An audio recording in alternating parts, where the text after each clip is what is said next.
Welcome everybody to our learning here, Talmud of the Heart, and we're gonna jump right in. We're not a lot of introduction here. I will thing that it's this week in the Parsha. Is it a hardened heart? that is we are not aligned with the Parsha this week, alas, but that's okay. We are going to talk about anger tonight. So as I told you last week, we started to learn about emotion in general, and each week we're going to sort of attack a new emotion. Pardon my turn of phrase here. A new emotion each week, and sort of unpack it. And so this week we're going to talk about anger. Last week we learned one big piece of text that was one story. This week it's a little bit more text. It's a bunch of different things.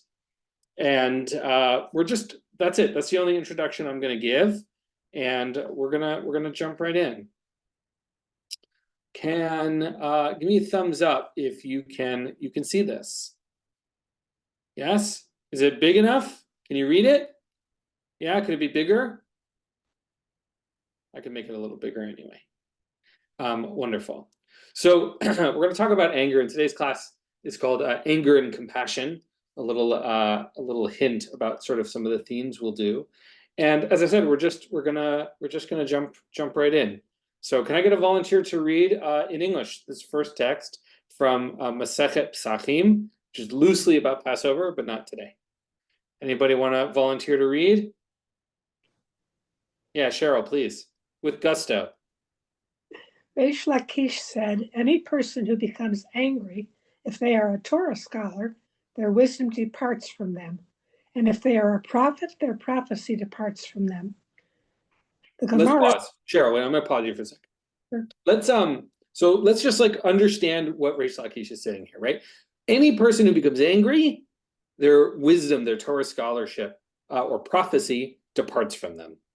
Before we unpack what it means, what that looks like, and the sources for why that is, why do we think Reish Lakish is saying this? Forget the proof text. Why does he think that anger specifically has this reaction? Yeah, Tybal. Well, I'm going to quote Pirkei Avos, which is the Mishnah without a Gemara, so it's older. And Pirkei Avos 4:1 says, who is the one who is it strong or a hero? I don't remember offhand, but it's the one who can conquer anger. So there's the idea that anger is not just a bad thing, but I'm going to use the term polluting, that it actually pollutes in a pervasive way other midos that Torah scholars are supposed to have. Great. Yeah, so Pirkei Avot, which is certainly an earlier text than this one, warns us around anger. I want to disagree with you about polluting, because I don't think it's a guarantee. So there is some forms of anger that are powerfully motivating and encouraging, but it's dangerous, and there's a thin line. So it has the possibility of doing that sort of corruptive work that you're describing, for sure. Ron.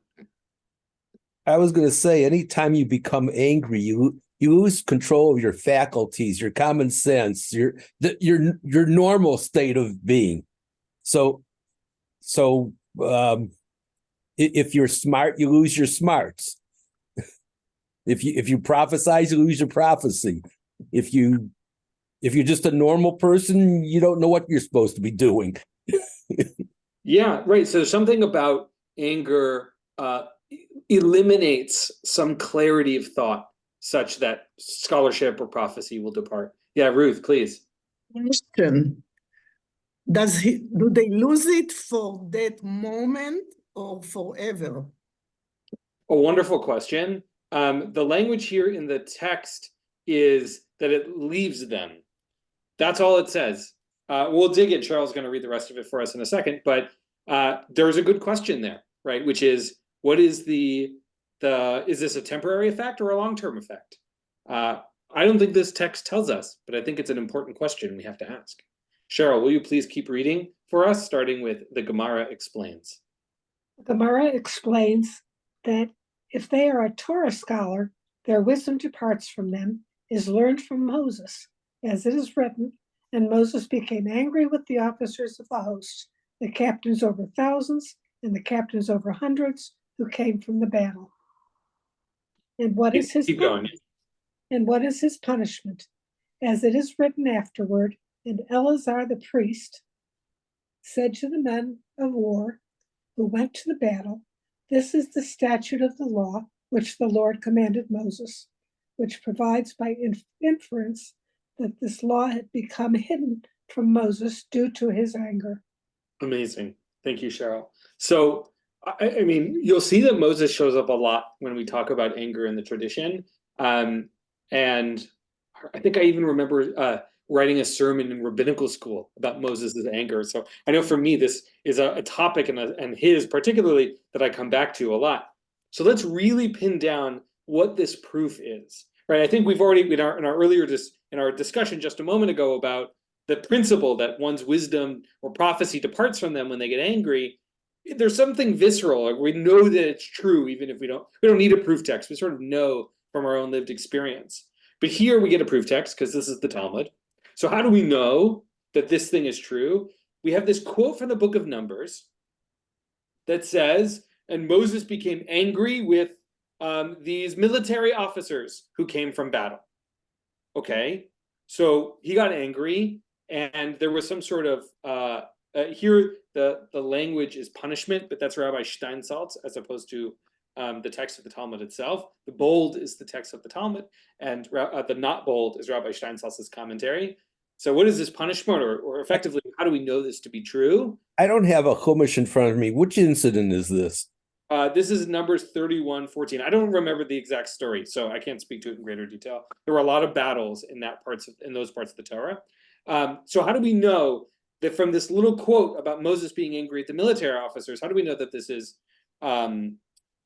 proof that his wisdom departed from him? Because a few verses later, Eleazar the priest says to those warriors, this statute is from the law that commanded Moses. And the argument here is that Moses should have known what the statute was, and because he got angry, he didn't remember it, or it became hidden from him, or whatever language you want to do. Whether or not this is like a perfectly solid, well-grounded proof text about whether or not our wisdom departs from them, I think the principle for us is the key here. And again, this is about sort of the Talmud rather than the Torah itself, but certainly Reish Lakish, and as Tybal made reference before, there's a rabbinic desire for us to be very cautious about our anger, about not letting it control us or anything like that, but really being careful. Ron, since you mentioned it before, I'm going to volunteer you to read the beginning of the next story, because it's you basically said it. It was like perfect to what this next paragraph is. Will you start reading for us, Ron, right here in Brachot 7a? And Rabbi Yochanan said, in the name of Rabbi Yossi, from where is it derived that one must not placate a person while they are in the throes of their anger? Rather, they should mollify them after they have calmed down. As it is written, when following the sin of the golden calf, Moses requested that the divine presence rest upon Israel as it had previously. God said to him, my face will go and I will give you rest. Rabbi Yochanan explained, the Holy One, blessed be God, said to Moses, wait until my face of wrath will pass and I will grant you your request. Great, let's pause there for a second, right? So you had made the point before, right, which is that when we're angry, we're not in like a clear thinking state. And here I think we get the same lesson, right? We're being reminded of this, which is Rabbi Yochanan is saying to Rabbi, in the name of Rabbi Yossi, so Rabbi Yossi is saying that when someone is angry, that's probably not the time to try and get them to stop being angry, because they're not going to be able to hear it. They're going to be focused on their feeling in that moment. And here, how do we sort of know this is true? We have this short vignette around the golden calf of Moses, and here what Rabbi Yochanan is putting in the words of God, right?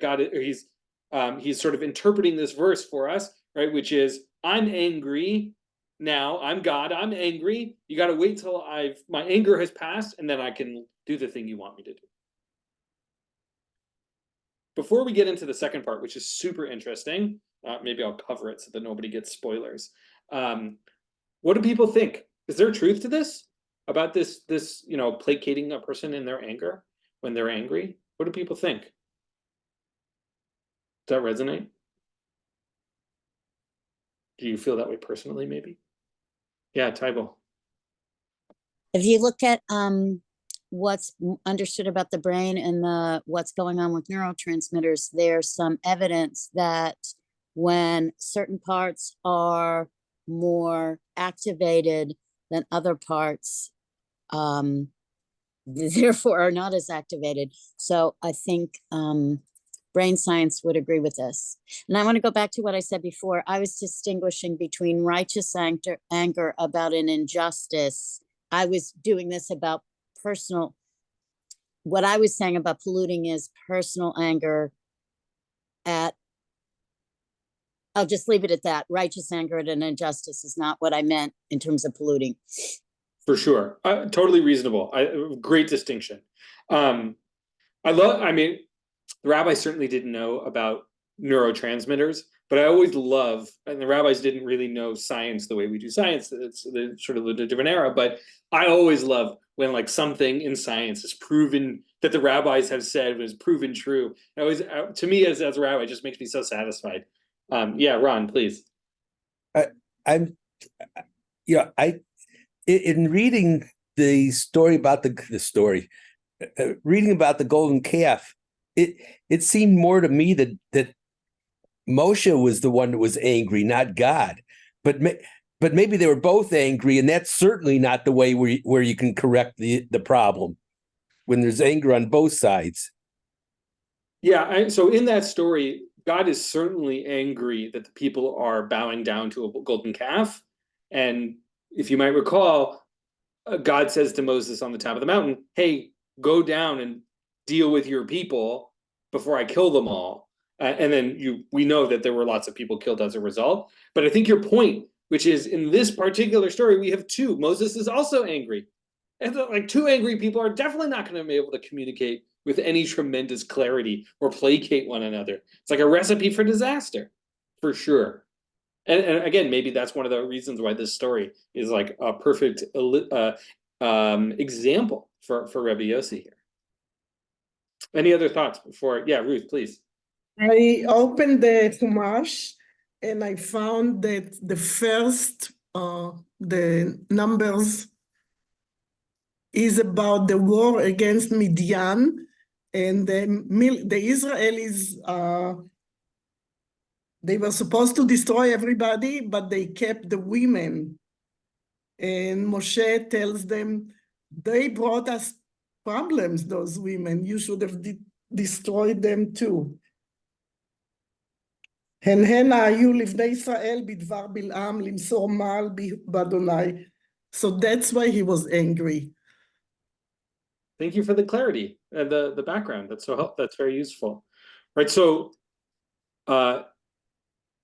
in both cases, in both this story in Pesachim and this one in Brachot, we can start to see how certain forms of anger are blockages. They create barriers, challenges to clarity, to relationships, to connections. There's something here. Now, I have 4 pieces of text here that I'm going to share. We're going to read this next one, and they're sort of on I sort of have a journey that I'm going through, and we'll sort of unpack it at the end. Can I get a volunteer to read the second half of this brachot text?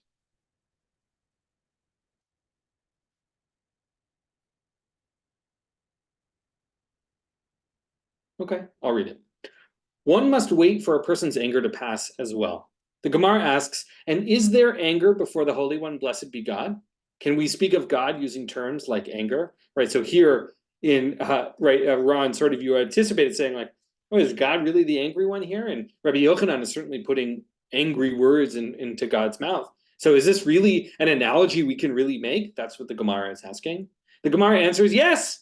It was taught in a Braita, which is a piece of Torah from the same time period as the Mishnah, a piece of a rabbinic teaching.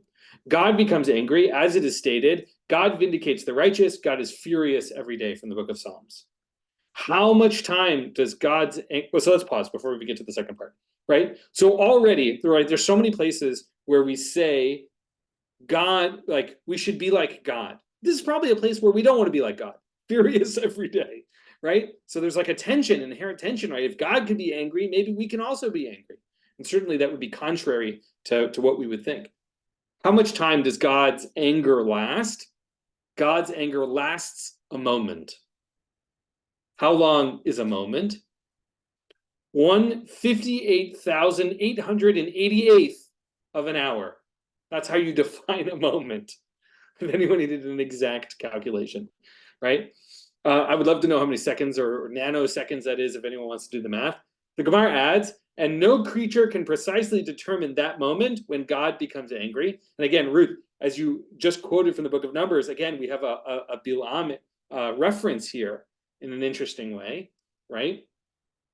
Except for Bilam the wicked, about whom it is written, he who knows the knowledge of the Most High, right? Which, is really just a turn of phrase. We don't really know whether or not Bilam really know this or not. So how long does God's anger last? Like the smallest possible amount of time. And we don't even know when that time would be. What a powerful lesson. What do people think about that?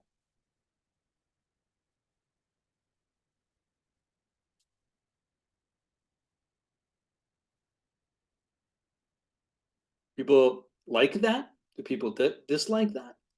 People like this particular take on anger? Yeah, Cheryl, please. I think it indicates that you probably should.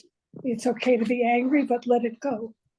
It's good. It's okay to be angry, but let it go. I think that's absolutely a lesson we can learn from this, right? Not only let it go, but let it only impact you for a moment or a fraction of a moment. Great, thank you. Other thoughts? If I didn't mess up the math, it's about a 16th of a second. But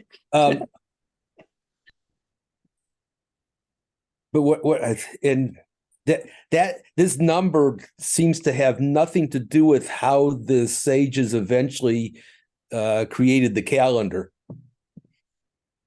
The time in the calendar. But sorry, please. It's a number that doesn't register with me. Yeah, this isn't like a 58,888 isn't necessarily a number that calls it out to us as a common rabbinic number by any means. So there's a lot of eights in there, which is interesting. But this whole thing about God having anger or any other feeling, that's man giving him some more. What's the word? Anthropomorphizing.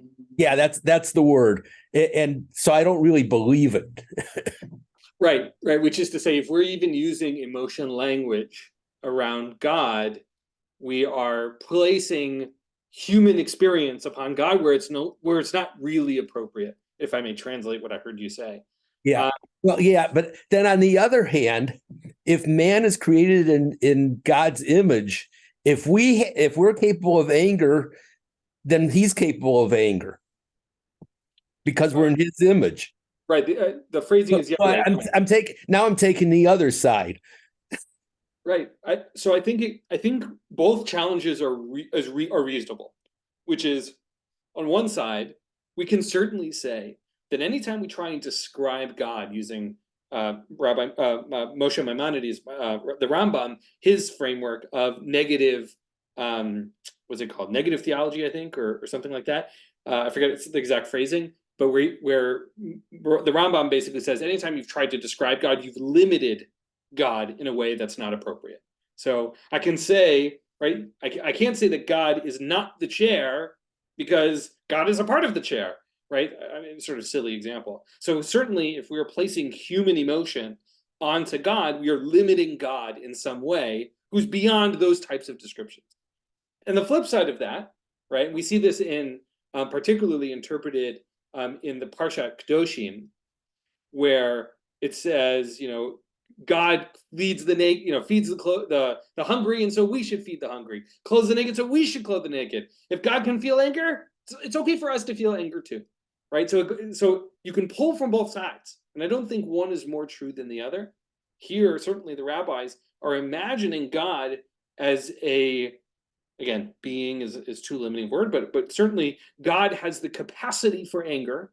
We have language to describe it. What that means for us, what we do with it, I think are opportunities, right? It's like what Rashi says for the first verse, Dir Shuni. It screams out, Dir Shuni, interpret me. Here is an opportunity for us to do that as well. And so here we have this moment, this fraction, potentially 16th of a second, where God is angry, and perhaps that's a lesson for us as well. And I'll just say one thing about calculations, and then we'll sort of move on to the next text a little, which is on a similar theme. The rabbis did have a tremendous capacity for calculation. In Masechet Rosh Hashanah, there's a whole sugya, a whole section of Talmud about whether or not the rabbis can calculate the growth of grain over time, like to fractions of an inch or fractions of a second or whatever the thing is. And there's a quote from Rabbi Yirmiyah, Jeremiah, which again, I love the fact that we share the name, who basically says, can the rabbis really do this? Probably not. And they tell them, shut up, we definitely can. So the rabbis had a tremendous capacity for calculation. Whether or not it was to this accuracy, we'll never really know, but they definitely, we can say for sure, they had a tremendous power of calculation at their fingertips. And this number certainly means something to them in some way. You go back to the way they came up with the calendar. They knew a lot more science than we give them credit for, and amazingly, so much of it is correct. Certainly, they didn't know, even if they didn't know why. I think we can certainly say math in particular, but also my own personal persuasion would suggest that the rabbis had an astute understanding of human beings. Arithmetic, not mathematics. Fair enough, Tybal. I'm no expert in that. Yeah, Janice. Sorry, I can't find my hand raised thing. It's okay. Before we move on, could we elaborate a little bit on the wicked is able to know at the moment that God will be angry and the rest of the creatures cannot? Why Bilam in particular? Right, because it's specifically, they're using Bilam the wicked as his like full name here. So why Bilam, is that the question? Yes, why would he know as a wicked person and the non-wicked people would not know? Yeah, it's an interesting question. The rabbis have an interesting fascination with Bilam in general. He shows up in a lot of really interesting places. I wrote in my newsletter sometime last year that there was an interpretation of the rabbis, the sugya, that Bilam was one of the people that Pharaoh consulted about whether or not to punish the Israelites before they escaped into the wilderness. So they have this interesting fascination with him, with this belief that he really did have this intimate connection with God, even though he attempted to use it for evil, right? Which is to curse the people, right? That's matovu, the whole thing about how pleasant are the people of Israel's tents. But that happened because of this sort of unique relationship he has with God. And if someone who has a Chumash near handy could look up Numbers 24:16, my guess is, and I didn't in this particular instance, my guess is that it's probably Bilam related. And so they have this knowledge of the Most High, and they have to do something with it, right? So if we're attributing this, Ruth, I see that you were looking it up. You can tell us when you get there. נאום בלעם בנו ואור, ונאום הגבר שתום העין. There you go. So word of Balaam, son of Beor, word of the man whose eyes is true. Word of him who hears God's speech, who obtains knowledge from Most High, and behold vision from the Almighty. Amazing. Thank you, Ruth. You're like our little library here. Oh, yeah. But right, so here we have this verse in which Bilam is described as someone who has intimate knowledge of God. So we have to do, like, we can't negate it. We can't say it's not true, because the Torah has told us that it's true. So we have to deal with it in some way. And in this interpretation, in this moment, which we're ostensibly attributing it to Rabbi Yossi, but it's not clear, right? Because this whole second section is not attributed to anybody. So it's not clear. It's some taught in a baraita, unnamed. This person resolves, what is this knowledge that Bilam has? It's that God can be angry, but only for a fraction of a moment. That's how they're dealing. That's why they're doing what they're doing. Whether or not we agree with them or we think it's a good answer or not, it's certainly up to us to debate and to argue and to disagree. But that's why they're making, because they have this open loop of Bilam understanding something about God that they have to deal with in some way. Right? It's like an open loop that they have to solve, a puzzle that they have to solve, a piece that has to fit somewhere. Does that feel satisfying, Janice, or not? It's just curious to me why God would choose a wicked person to have an intimate relationship with. That this is a curious question to me. I think it's a good question. It should be one that bothers us. Absolutely. All right, let's move on a little bit. This actually comes slightly before this one about God. It comes right before. I just thought this order made more sense. So I'm giving it to you a little bit backwards, in which we also learn of something around God's anger. Can I get a volunteer to read this section from Brachot? Anybody feeling brave? All right, so please, Janice.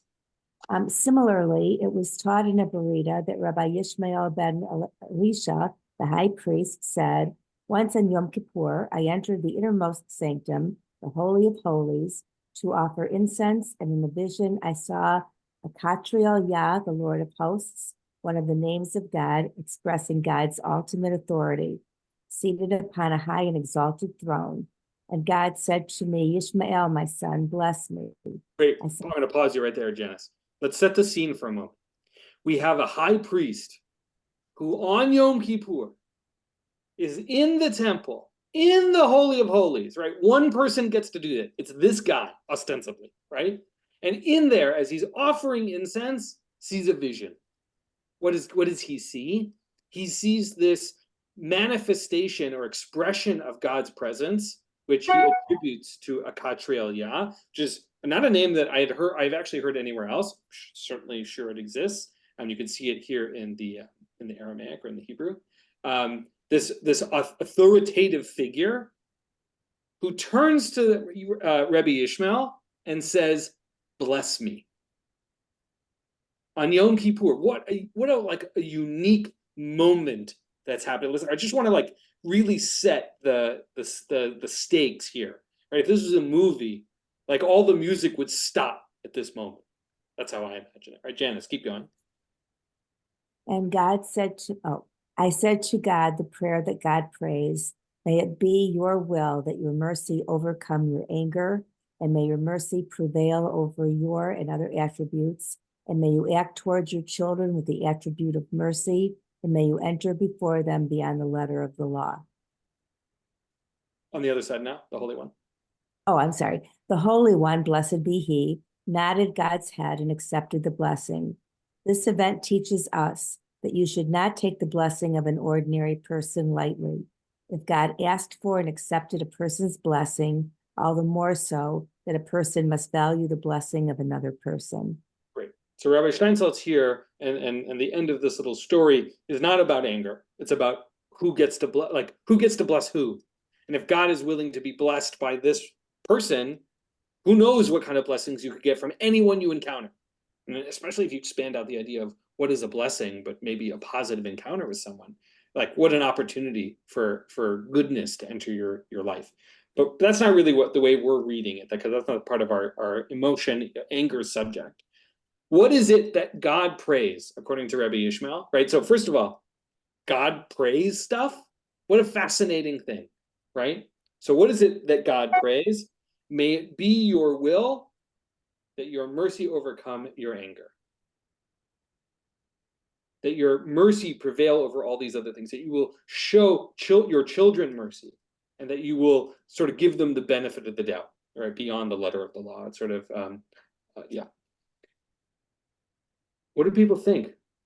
So, I mean, the first sentence is, may your compassion, your mercy overcome your anger. It's Yom Kippur, right? What are we learning about anger here?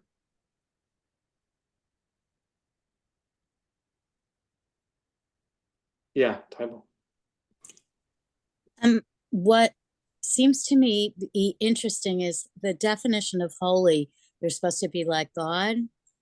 And there's this feedback loop then about what praying means, who's praying, who's blessing, who's doing this, who's doing that, even all the way back to the beginning of Bereshit, where certain things don't happen until humans partner with God, which is very interesting, at least to me theologically, given in theory how God might get defined. And so to me, this is part of the if human beings are supposed to be like God, and God is saying this is really important, that Rahmanas conquer compassion, mercy, overcome whatever kind of anger. It's, I know the parent analogy is often overdone, but it's like a parent doing something very consciously and very explicitly to be a role model for children, even if the parent doesn't need it in the same way. Yeah.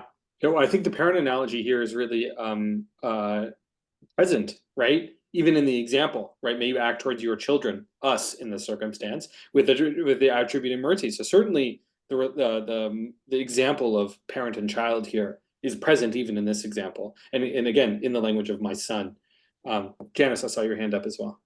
Well, I was going to say to praise Lahit Palel, which is the reflexive tense. So when I pray, I see that as coming back to me as how I should be. Right. The verb Lahitpalel is a hitpael verb construction, which is reflexive. Right. It's coming back to us. It's something that's happening in and around us, with us, back and forth, sort of internally, externally, simultaneously. Exactly right. So here, I think we sort of turn a lot of the dynamic we imagine we're having with God back on itself. Right? All the things we imagine God would be doing is not the one who's doing it in this circumstance, right? I think one of the important lessons we can learn here when we think about anger, and we start to, and when we get to the end, we'll sort of unpack all of them together and see how they fit together, but that that there is a balance again around anger, which is compassion, right? Rachamim, the language here, is mercy or compassion. When we think about feelings that are opposites, right? We are happy and sad, right? Awake and tired, although those aren't quite emotions per se, right? Anger, it doesn't have an obvious opposite, I think. Not in English like that. Like if I were just a brainstorm, I think I would struggle with finding the right opposite to anger. It's fascinating here that the opposite being given is, it's not really opposite. It doesn't say that per se, but the compassion. How about serenity? Serenity, right? Calm, patience. I think that's a reasonable opposite. I think that seems good. I think we're talking here about mercy overcoming anger. We also a lot of times talk about justice being tempered with mercy. Are we saying that justice and anger are kind of the same thing, or are we dealing with two completely different things? Yeah, I think that's a really important question. The language in the text is clear that we're talking about anger. The framing here we can see, right, is the end of the blessing, right, which is, may you enter before them beyond the letter of the law, The word law here is the same word we use for justice, din. So there is certainly a relationship between compassion, mercy, and justice, and din, judgment. There is certainly a relationship here. I think that I think it would be inaccurate to say that justice and judgment and anger are synonymous here, that they hold the same place. I think that would lead us towards misunderstanding. But there is certainly a relationship around anger and justice, right? We talked about it before. Tybal made a really good point, right, of distinguishing between personal anger, something that I might be grieved about something, and a righteous anger where injustice has been done and I'm reasonably angry about it. And I think if we were to unpack our own individual feelings of anger, I think lots of anger has to do with a feeling of injustice. I'm angry because something happened and I wish it didn't happen, right? It shouldn't have happened that way. I've been cheated out of something that shouldn't have been that way. So I do think there's clearly a relationship around the feeling or desire for justice and anger, but I would be really careful about how hard we link them, because I don't think that would lead us in the right way, in the right direction. Yeah. Other thoughts? Yeah, Richard. This is teaching us about forgiveness and how forgiveness is for our benefit and not for theirs. Because if you have anger, then that's going to lead you to bitterness and resentment. And what does bitterness and resentment do? It just poisons ourselves rather than poisoning the other person that you're like mad at. And when you have mercy for the other person, you're like letting go of that resentment. Yeah. There's definitely yeah, please. I don't know who was speaking. Oh, Tybal made a reference to something earlier in a similar vein, right? Which is that certain anger can have this very corruptive quality, and certainly I think when we hold on to something tightly, it can damage us as well, right? And forgiveness and mercy and compassion are intertwined here. There's a great text in Pirkei Avot on this subject, and if you're in my newsletter, you're going to get it in a few weeks. That is on this very subject. There is a real, there is something that we sort of talked about it before, a barrier, something around anger that causes stoppage, and it might be our own growth, it might be our own mental health, it might be our own ability to sleep at night. Right, because I've certainly felt that way, where I've been so angry or frustrated, I just toss and turn for 2 hours in the middle of the night. Certainly been there. I don't think I've done it in 2024, but I certainly did it in 2023. So there's definitely a piece where anger does something to us, even anger that feels justified. Let's look at the last text here, and then we can sort of unpack in the group here. It's sort of, again, sort of the similar vein of how do we understand the relationship between these things. Rabbi Elazar said, even at the time of the anger of the Holy One, blessed be God. Again, anger is something God can have, according to the rabbis here. God remembers the attribute of compassion. So not only did Rabbi Yishmael's prayer blessing happen, it happened.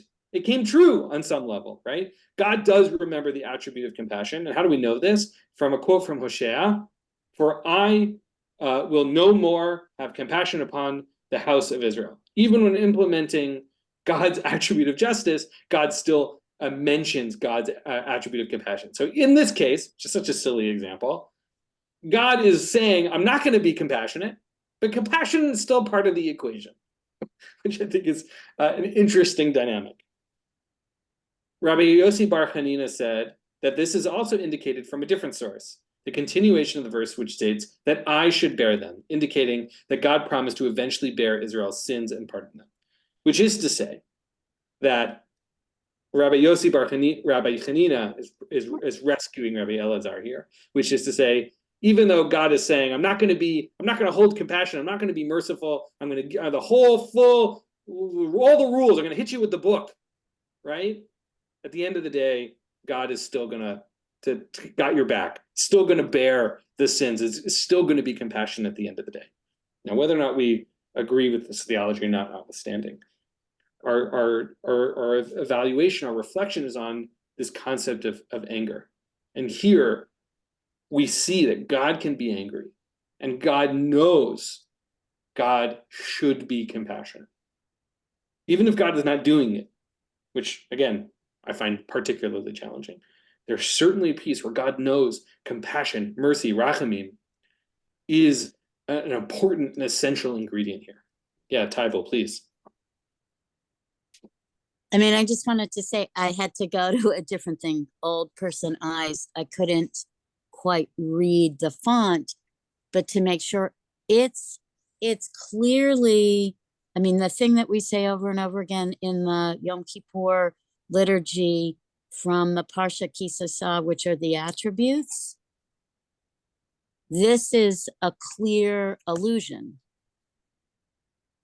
Even though what the rabbis did was took the first part of that verse and not the last or the verses, because that's not, doesn't quite have the same mood. And I just want to say, I just wanted to comment on how, at least for me, how referential that is to use that word. Rachamim. Yes, the same root, the right.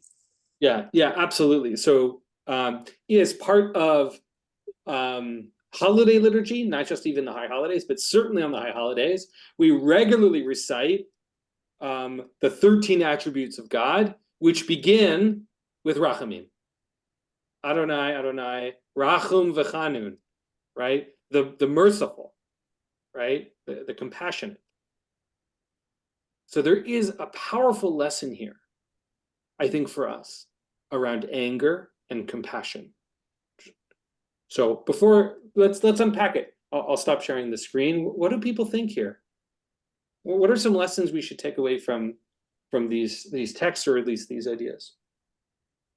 Or what are you taking away? I think that definitely, physiologically, scientifically, we know that anger is a very negative emotion and has a very negative, from all point of view.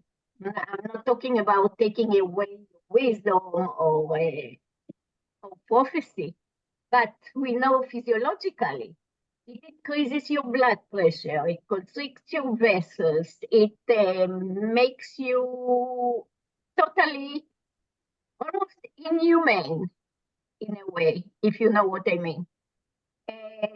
It's a definitely negative thing. And then the longer you are angry, the longer it affects you. It causes damage to you, literally. So that's from a physiological point of view. Yeah. I mean, anger absolutely has a physical, bodily component to it. I know that when I feel angry, I feel it in my body. Absolutely. And not in a good way, right? We say somebody sees red when they're angry, right? They can't even see clearly. All they can see is the single color. Tybal, I saw you as well. People see red because it affects your blood pressure. Right, there's the reason why all of that being true, right? Like the whole point is that it has a physiological component, right? It impacts us, like not just emotionally, but physically, and as Tybal was saying at the beginning, neurologically, right? That this anger does something to us, and for the most part, as Melina said, it's not a good thing. Now we sort of used the framework here around anger very broadly, sort of like indiscriminately.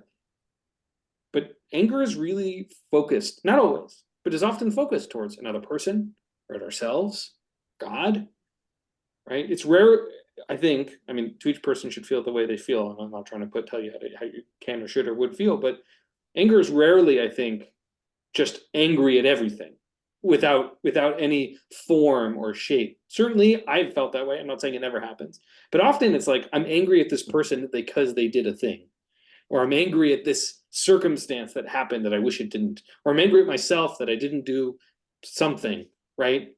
Anger has focus. I think that what that can tell us is something about how that compassion can then come back in. That compassion can also then be focused. That compassion can be directed to a person, or how we encounter a circumstance, or how we encounter ourselves.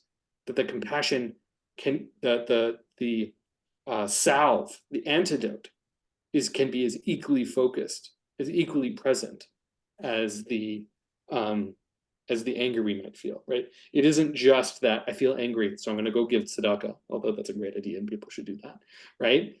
It's a sort of broad, but to really say, okay, I'm feeling angry about this, so I'm going to respond to it in a compassionate way.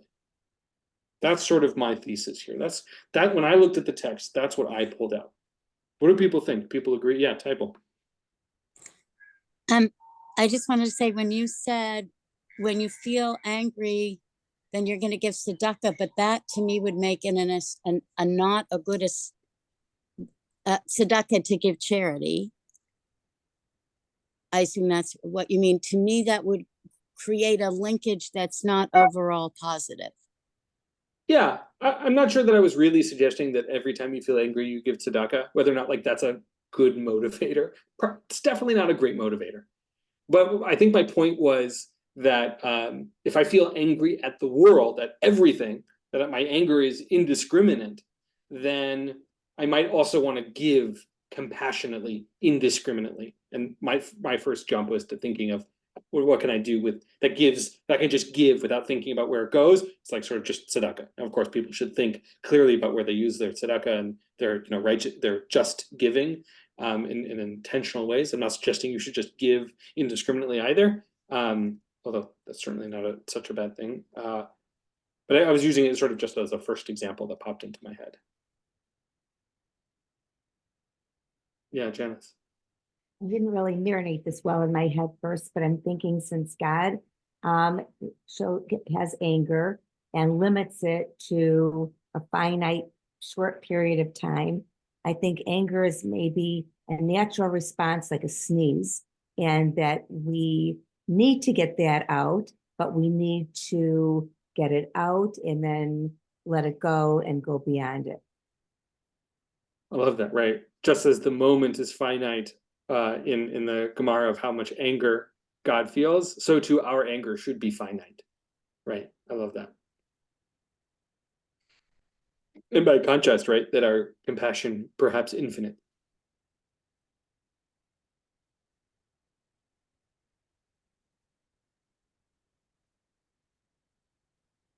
Yeah, Richard. Why is God kind to the wicked?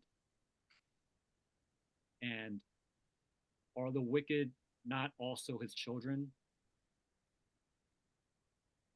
And if God were to continue to be angry at those that are wicked, causing him anger, then what good would that be in some type of like retaliation? If you show kindness, then perhaps that brings like a reciprocity that may occur where there could be hope of maybe this person turning around. But if you're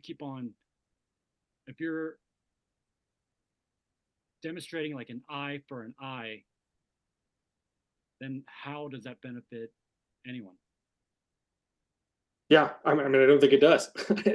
Certainly, I think lashing out anger is rarely productive. And I think, look, we could spend, what is it, a 6-week series? We could spend 6 series of 6 weeks solely on the question of human suffering. Why do bad things happen to good people and good things happen to bad people? I've taken a semester of that kind of learning as part of my own studies.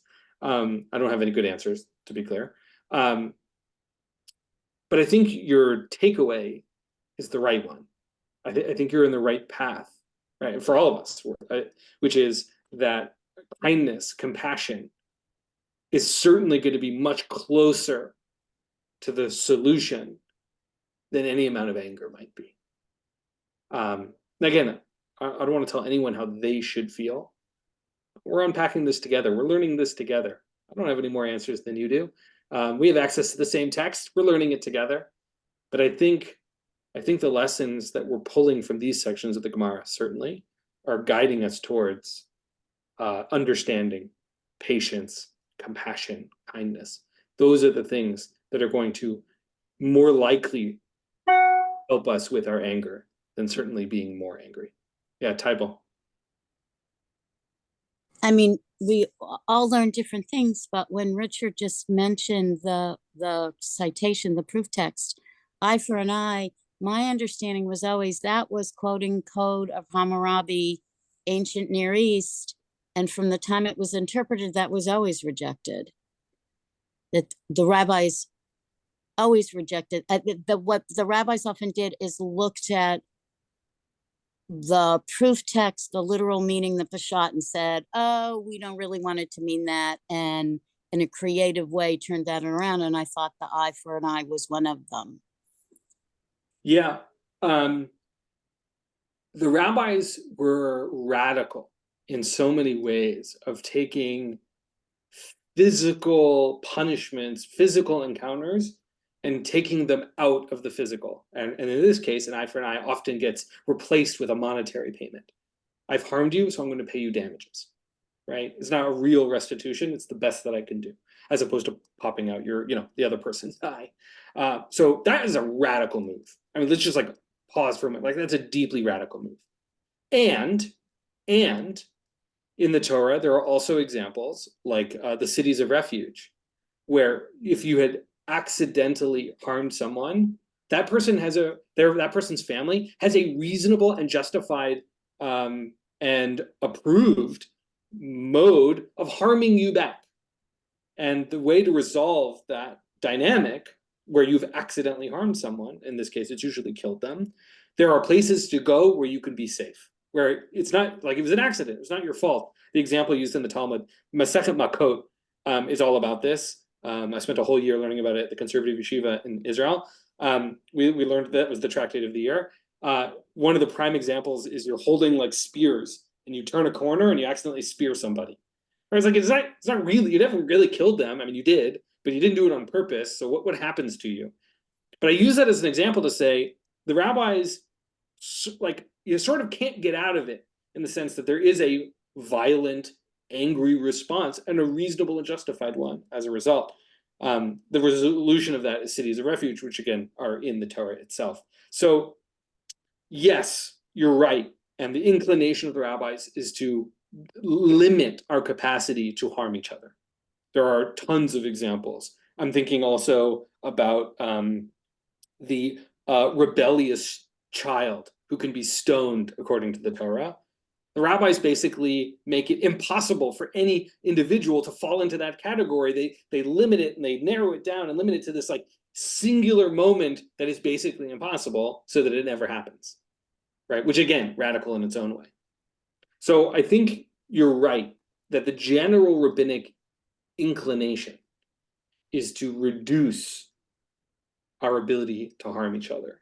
And if harm does happen, we find ways to make restitution, to make recompense, to try and repair. In some cases, we can't. That's real life. But we can. And I think part of the lessons we can learn from these texts today is that sometimes, and I think as Janice, you said this really well, right? Which is like, anger is a natural response. Like, it's a reaction we have and it's real. And it's not something we can always control. Sometimes I feel angry and it's me, I am not my emotions, but my emotions are still in that moment full of anger, that we can then make an intentional choice to say, okay, it's going to last for a 16th of a second or 58,888 parts of an hour. And that we can then make a choice instead around compassion, about mercy, about patience, calm. We talked about serenity. So I'll leave you with that. No real answers, but certainly a reflection on how we might navigate our anger. This week we talked about anger. Next week we will talk about another emotion. No spoilers. I will drop a link. I'm sending out weekly updates for the class. If you'd like those, you'll also get subscribed to my newsletter. If that's of interest to you, and if you don't want to be subscribed to the newsletter, you can certainly opt out of that. I'll send you links to all the source sheets the day before each session, and as well as the links to all the videos that B'nai Yeshurun puts up on the YouTube. And as Tybal said, which I was also going to say, our next meeting is not in January, but February 1st. So if you show up next week, we will miss you because none of us will be here, but you can certainly attempt to show up anyway. It's good to show up in general in life. So we will see you February 1st. I hope all of you have a safe next few days, wherever you are and whatever temperature it might be. It's certainly going to be cold here. I know it's cold there. And have a wonderful Shabbat because it's Thursday evening. And we will see you all February 1st. Have a great rest of your January, everybody.